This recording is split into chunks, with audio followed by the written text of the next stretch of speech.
Hey guys, welcome to an interesting video on Wild Rift. So today we're back with a Vayne supplementary guide, and today we're going to be talking about the energized build on Vayne. This is also going to be a pretty back and forth match, as you guys can see from the title. But basically this is going to be the build, and I'm going to explain a little bit more about why this build is good when we get to the gameplay part itself. But I'm just going to explain what items we're going to build for now. So first off, I like to start with the Gluttonous Grease for the early AD and the Omnivamp. Now, of course, Omnivamp does proc on true damage, which of course is Vayne's main point of damage on her W. You can of course also go for attack speed boost because Vayne does want the attack speed to proc her W passive, but I prefer the Gluttonous Grease personally. Then we go into the double energized item combo of Storm Razor and Magnetic Blaster. So collectively, they of course give you a decent amount of attack speed, a little bit of AD. Of course, you get the passive on Storm Razor to do that burst damage, also slowing down the target and speeding yourself up. So of course, very useful in Vayne. Like if you're running someone down, you can of course proc the Storm Razor. And then Magnetic Blaster gives you, a lot of benefits as well, such as wave clear and just, applying your damage to multiple enemy champions to get assists, things like that. Then we get to Triforce. Now, Triforce is just a good all-around item. It has a really good stat line, 250 health to make you tanky, a lot of ability haste, attack speed, and a little bit of attack damage, just all of the general good stats that you like. And then you also, of course, have the Spellblade passive, which you can proc very easily because you tumble very often. And now at this point, if you're picking Vayne, you're generally going to pick her against a tanky team. So at some point, you're definitely going to want to go for Blade of the Rune King. This, of course, is going to give you the attack speed, the physical vamp, of course, the most important part, the current health on hit damage, and you also have the Drain passive. Last item, you can go for a defensive option. So here I have Wit's End just as a default, because generally there's going to be some magic damage on the enemy team. This one also gives you attack speed, on hit magic damage, as well as, of course, the healing when you're below half HP. But you could also go for other items like Shield Bow, even Starex, Twin Guard, defensive options like these, GA, etc. So for the runes, of course, we have Lethal Tempo for the attack speed as well as the attack range, of course, and then you have Brutal because you auto take a ton, and then you have Giant Slayer to counter the tanks, more attack speed with Alacrity, as well as Bone Plating giving you more defensive stats, both in lane and in the later stages of the game. Finally, for the spells, you have Flash as well as Ghost. Now, I like Ghost on Vayne personally because I feel that like on champions like Vayne, Sivir, Zeri, things like that, when you ult and Ghost at the same time, you just get a lot of insane mobility and movement speed in those mid to late game team fights that will make it, make you really strong. But of course, you can go for other options like laning. You can go for Barrier, Cleanse if there's a ton of CC. Of course, Exhaust is always an option as well against assassins, things like that. But for that said, now let's move on to talking about our gameplay. Okay, so let's take a look at the gameplay itself. Now, this one's a pretty interesting game, as you guys can tell from the title, and also I mentioned it at the start, but this game is really back and forth in the sense that we were kind of hard winning in the early game, and it got to a point where we just were losing all of the fights, and then it was like going downhill from there. We were kind of throwing the game, and then it came to a point where we started winning fights again, and eventually kind of came back into the game. So it's going to be a definitely pretty interesting one right off the bat. So here we have a Leona with us, pretty aggressive lane. Here we spot Ornn, flash forward by Leona, engage us onto Ornn. We basically get into intense level 1 trade. Of course, I'm trying to trade onto Varus, who's the ADC, which is a lot more valuable than trading onto the support.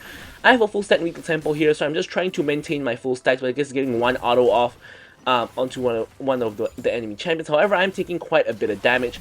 Tumble forward for the auto onto Varus, but I'm pretty low, so I'm trying to back off right now. Varus flash auto Qs, but somehow does not kill me, and as a result, dies for it. I do get the assist there. Ornn now running for the hills. He's pretty much not going to get out, get stunned by Leona. Leona gives me the kill, and I'm able to pick up a kill. So 1-0-1 for both myself and Leona. Right at minute 1 of the game. Couldn't really have a better start to the game. Now, honestly, Vayne is kind of not a very strong laner, and Varus is. But the thing is that at level 1, Vayne can tumble and proc extra damage non-stop, right? Varus took Q level 1, so his Q cooldown on level 1 is a double-digit cooldown, right? So you can actually fight Varus at level 1. But honestly, when it hits like level 3, Varus should kind of hard win. Although now the situation has kind of changed because now he's been put behind and I'm ahead. So this definitely does change the complex of the game. So you can see I'm just trying to land some poke. The wave is not in a very good spot for me. Flash forward onto the Varus. Varus gets locked down. Varus is On his way to the grave again, there he goes. Leona W picks up the kill. Ornn tries to trade, but I stun him into the wall and we pick up another kill. Mbessa comes in. All I do is tumble away. Mbessa flashes forward. I trade flash for flash. And honestly, here we are even trying to kind of turn it. And honestly, I think that, honestly, because Mbessa doesn't have ult, she has no flash, she has like, her mobility is good, but it's kind of predictable. So I actually think we could have even tried to 2v1 her there, but we just didn't want to take the risk.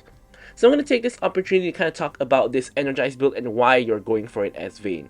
Well, basically, generally I like to pick Vayne only when there are like 3 or more tanks. And as such, I will always build on hit because on hit is just the best build to play against tanks, right? So now this energized build, the concept of the energized build is basically to deal with the squishies.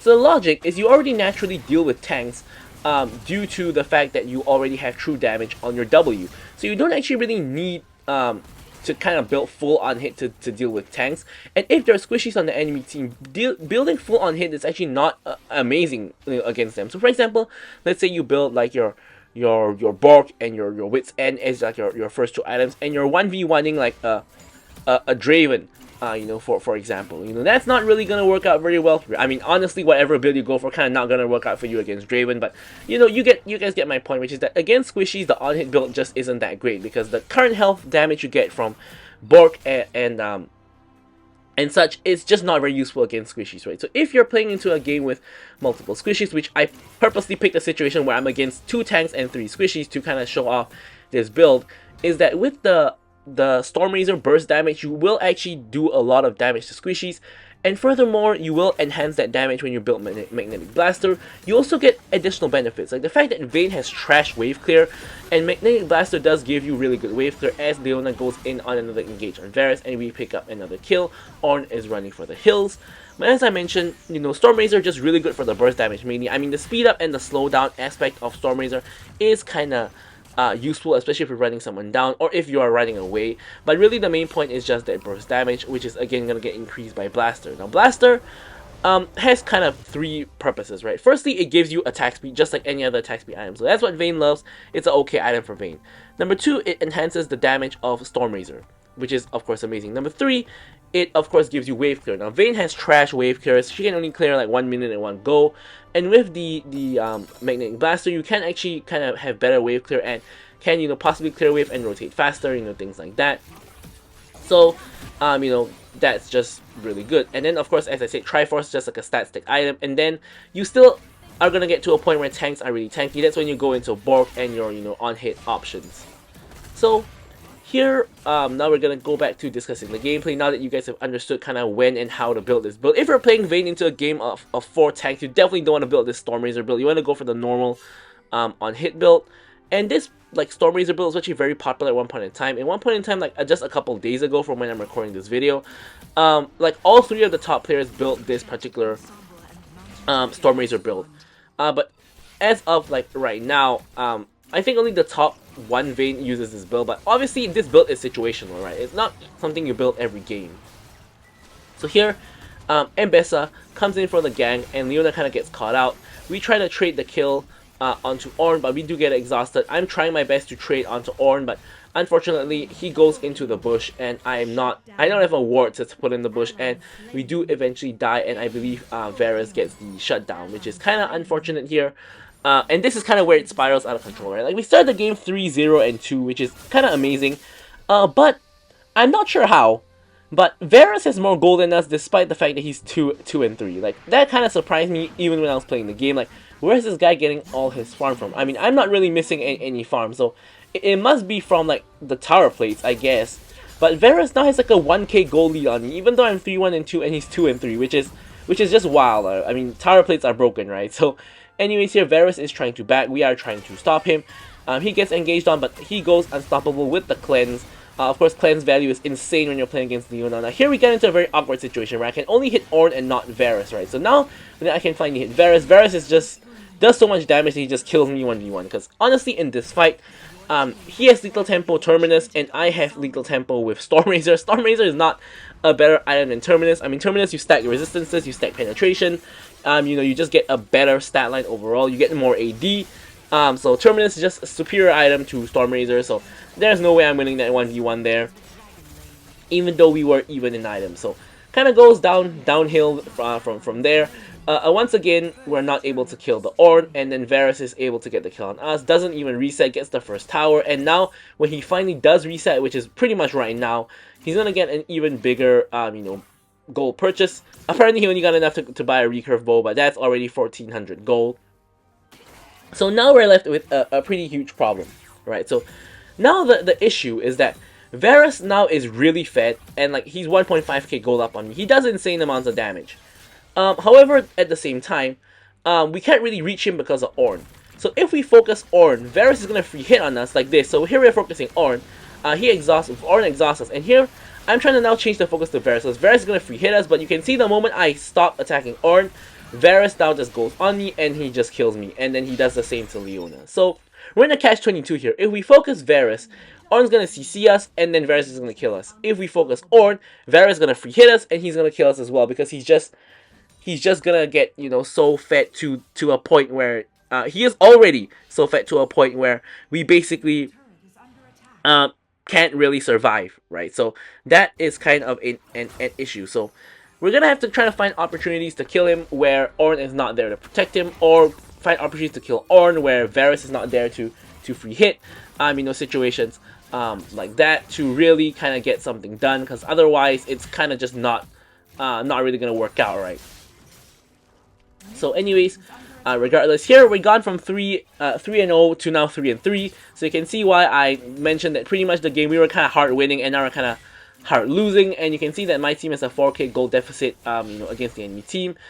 Slight lead in the top lane and mid lane for the enemy team, and a 1k gold lead in the jungle. Of course, in my lane is where the biggest deficit lies, and here we get all just CC'd and sucked into the black hole of Aurelion Sol, and we all just end up going down right here. Morgana trying to salvage the situation, but not very successful. So yeah, the gap between me and Varus at this point is like over 2k gold. So I'm like super behind the Varus at this point in time, and Leona's also 1k gold behind the Ornn. And honestly, the biggest gold deficit comes from my lane, which is not really something I expected considering how the game started. Although, of course, I do have to give credit where it's due. Varus has been doing an insane job of farming even when he was behind.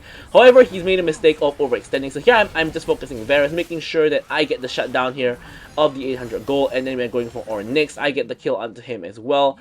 And of course, that helps with the gold difference between myself and the Varus, but you can see that it's not really helping all that much. He's still over 2k gold ahead of me, but fortunately, it does not, I'm not going to say it does not matter, but Vayne getting kills and Vayne getting fed is always going to be important, because Vayne is one of those champions that can always kind of 1v9 carry the game if the situation is right.